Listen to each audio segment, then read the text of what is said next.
विद्युत विभाग की लापरवाही के चलते 3 भैंस करंट लगने से मौत की चपेट में आ गई। ग्रामीणों ने विद्युत विभाग कार्यालय के आगे मुआवजा देने की मांग को लेकर मृत भैंस को साथ में लाकर किया प्रदर्शन। तहसीलदार पुलिस प्रशासन पहुंचे मौके पर। सरकार के खिलाफ किसानों ने की नारेबाजी। जब तक मुआवजा नहीं दिया जाएगा तब तक नहीं हटेंगे विद्युत कार्यालय से। राजलदेसर कस्बे के निकटवर्ती ग्राम पंचायत आलसर में विद्युत विभाग का करंट लगने से 3 भैंसों की मौत हो गई है, जिसको लेकर भारतीय किसान सभा के जिला अध्यक्ष मदन लाल जाखड़ भादर भांबू को सूचना दी और जिस पर उन्होंने विद्युत विभाग के अधिकारियों को अवगत कराया, लेकिन अधिकारियों ने किसी तरह की कोई बात नहीं मानी। वहीं किसानों ने एकत्रित होकर विद्युत विभाग के कार्यालय के आगे धरना प्रदर्शन किया। वहीं मौके पर तहसीलदार हरदीप सिंह, विद्युत विभाग के सहायक अभियंता पंकज, पुलिस प्रशासन भी मौके पर पहुंचा। समाचार लिखे जाने तक वार्ता विफल रही। लादूराम शिवर जाट है, उनके अड़ाव कर इनकी भैंसें वो खुली थी, तार है वो टूट गया। तार है वो टूट जाता है, कोई बात नहीं है, लेकिन ये फॉर्मेलिटी कर आगे पुलिस के भी गए, डॉक्टर भी गया, बिजली बोर्ड के जैन साहब गए, लेकिन इन्होंने पासपोर्ट पूरा नहीं किया। आगे जाकर वो देख के डॉक्टर और काश के एक चिरा हो इसका सैंपल लेना चाहिए था, हार्ट का, कलेजा का जो एसएफएल रिपोर्ट है वो सही ढंग से आगे क्लेम भी रुक सकता है। और दुर्भाग्य की बात यह है कि ये लोग 20,000 रुपया क्लेम दे रहे हैं। आज ये 1.5-2 लाख रुपये की भैंस है, ताज़ा ब्याई हुई है, 3 दिन ब्याने को हुआ था। इंतजार कर रहे थे किसान की हमारी भैंस बहेगी, उनको बड़ी खुशी थी। आज उनके घर में सन्नाटा, भैंस मर गई। और सरकार शर्म आनी चाहिए। ये 20,000 रुपये और 20,000 रुपया भी ये समय पर देते नहीं है। यहाँ पर कई 2-3 किसान है, उनकी गाय भैंस मरी थी, 3-3 साल हो गया। चूरू और रतनगढ़ कितना दिया, वो 20,000 रुपये अभी तक उनका आया नहीं है। हमने आज ये था कि इस भैंस हम राजलदेसरी बोर्ड के अंदर रखेंगे, यहाँ पर बोलेंगे कलेक्टर, एसपी, एसडीएम से नीचे हम बात नहीं करेंगे। आगे बिजली बोर्ड की नीति में सुधार हो, जो है बिजली बोर्ड में उसमें सुधार हो, दुधारू पशु का कम से कम 1.5 लाख रुपया किसान को मिले, किसान को राहत मिल सके। ये कोई मैं कहना चाहता हूं कि यहाँ के शासन और प्रशासन को कि 20,000 रुपया कर रखा है, वो भी समय पर देते नहीं है। अरे डूब मरो, शर्म आनी चाहिए। तुमने हर धर्मिता की हद है वो पार कर दी, बेशर्मो। और मैं यहाँ के नेताओं को भी कहना चाहता हूँ, चाहे राहुल कस्वा हो, चाहे पुषाराम गोदारा हो, आपको विधानसभा और लोकसभा में ये आवाज़ उठानी चाहिए कि करंट लगने से अगर किसी किसान का पशु है वो मर जाता है तो उनको उचित मुआवजा दें। बिजली बोर्ड की जो नीति है उसमें सुधार किया जाए, वरना हम है वो बड़ा आंदोलन करेंगे। ये लाइन हम डलवा के रहेंगे कि किसान को उचित मुआवजा मिले, वरना हम इस भैंसों को बिजली बोर्ड के अंदर रखेंगे। अभी गांव से किसान है वो और आ रहे हैं, बड़ा आंदोलन करेंगे।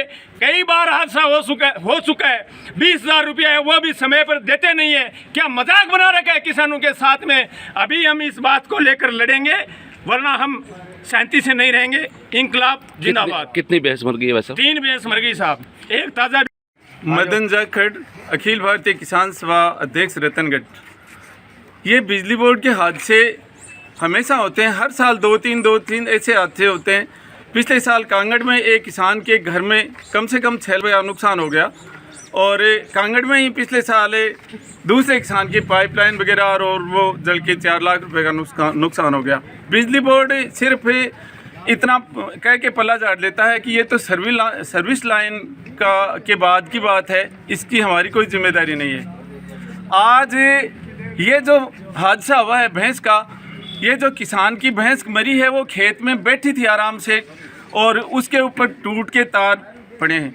बिजली बोर्ड को, यहाँ एएन साहब को हमारे किसानों ने बहुत सी लाइनों की एप्लीकेशनें ये दी हुई हैं कि ये लाइन जर्जर है, तार लटके हुए हैं, पोल टूटे हुए हैं, बावजूद इसके ये एएन साहब कोई ध्यान नहीं दे रहे हैं उस पर। तो ये मैं व्यक्ति से एएन साहब की जिम्मेदारी मानता हूँ।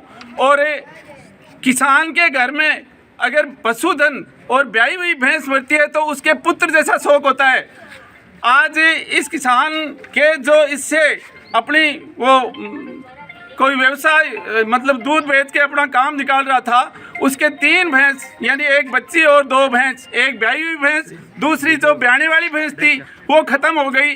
अब बिजली बोर्ड ने 20,000 रुपये एक पशु का वो इन्होंने कहा बताया है, जबकि बिजली बोर्ड के नियम तो अलग और हैं। इन्होंने हमें ये बतलाया है कि 40,000 रुपये के लिए बोला क्या 40,000 रुपये देंगे, 20,000 रुपये देंगे। कितने शर्म की बात है। बिजली बोर्ड ने 30,000 रुपये एक दुधारू पशु के या पशुधन के कर रखे हैं, और ये जो कटड़ा जो मरा है उसके 15,000 रुपये।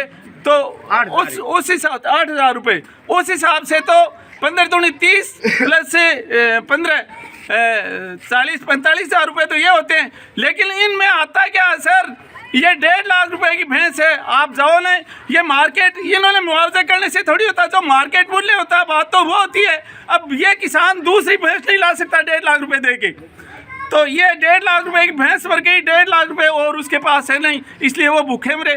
तो ये बिजली बोर्ड है, ये मुआवजे वाली जो ये समस्या है वो बहुत पुरानी है। अब कितनी महंगाई बढ़ गई हर चारों, तो पशुधन की तो बहुत दुगुनी तिगुनी 4 गुनी उससे बढ़ गई है। तो इनका मुआवजा कम से कम दुधारू पशु का 1.5 लाख रुपए किया जाए, भैंस का और गाय का भी। और बावजूद इसके ये 20,000 रुपये हैं, वो कोई साल के बाद 2 साल के बाद 20,000 रुपये ही उस किसान के और लग जाते हैं, तब जाके इसके खाते में आते हैं तो आते हैं, वरना नहीं आते हैं। क्योंकि पिछले 3 साल से अभी एक किसान ने ये शिकायत की है कि 3 साल पहले के जो 20,000 रुपये मेरी गाय मरी थी उसके पैसे नहीं आए। तो इनको शर्म आनी चाहिए साहब, इनमें इन नीतियों में सुधार करना चाहिए। मुआवजा इसका दुधारू भैंस का 1.5 लाख रुपए और गाय का कम से कम 1 लाख रुपए करना चाहिए। और अगर इन्होंने नहीं किया तो हम करवा के रहेंगे। हम इस आंदोलन को बहुत ऊंचाइयों तक लेके जाएंगे, हम लड़ेंगे साहब, हम हमारा हक लेके रहेंगे। इंकलाब जिंदाबाद। मदन दादिज के साथ शिव भगवान सोनी की रिपोर्ट।